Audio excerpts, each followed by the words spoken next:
Hi, இன்னைக்கு Sunday லஞ்சுக்கு என்ன ப்ரிப்பேர் பண்ணேன்னு சொல்லிட்டு மினி விலாகாக தான் பார்க்க போகிறீங்க.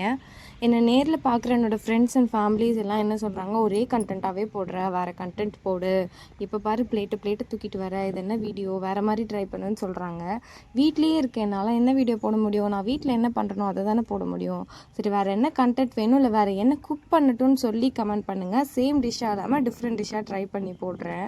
இல்லை அதையும் மீறி வேறு கண்டென்ட் தான் வேணும்னா நான் எங்கேயாவது டூர் பிளான் பண்ணி போய் வீடியோ போட்டால் தான் உண்டு. ஆஸ் யூஷுவல் எல்லா சண்டேவும் சொல்கிற மாதிரி நாங்கள் இந்த சண்டேவும் சிம்பிளாக தான் லஞ்ச் ரெடி பண்ணிக்கிட்டோம்.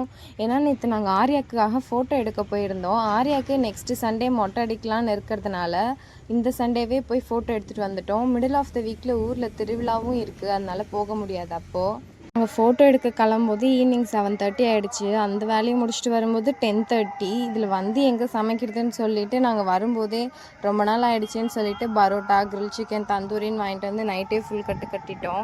குஸ்காவும் எக்கும் பண்ணிக்கலாம்னு சொல்லிட்டு சிம்பிளாக பிரியாணி பண்ணுற மாதிரியே பண்ண ஆரம்பிச்சிட்டேன். எண்ணெய் ஊற்றி ஸ்பைசஸ் போட்டுட்டு ஆனியன் போட்டு நல்லா ப்ரௌன் ஆகிற வரைக்கும் வதக்கிட்டு அதுக்கப்புறமேட்டா நம்மளுக்கு ரெட் சில்லி பவுடர் எவ்வளோ காரத்துக்கு வேணுமோ அதுவும் கரம் மசாலாவும் போட்டு வறுத்துக்கோங்க.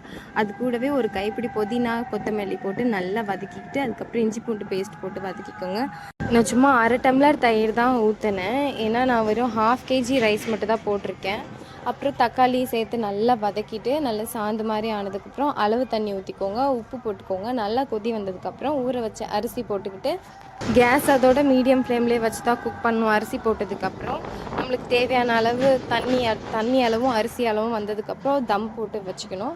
நம்ம இறக்கும் போது நெய் போட்டு கிண்டிட்டா வாசனையாக இருக்கும். வீடியோவில் நான் காமிச்சேன் இல்லையா சைனா கார்லிக், அது எனக்கு சுத்தமாக பிடிக்காது. ஆனால் என் ஹஸ்பண்ட் அதை வாங்கிட்டு வந்துட்டார். எனக்கு எப்போவுமே சின்ன சைஸாக இருந்தாலுமே நாட்டு பூண்டு தான் எனக்கு பிடிக்கும். தயவுசெய்து நீங்களுமே சைனா கார்லிக் யூஸ் பண்ணாதீங்க. சேனலில் புதுசாக பார்க்குறவங்க சப்ஸ்கிரைப் பண்ணிக்கோங்க.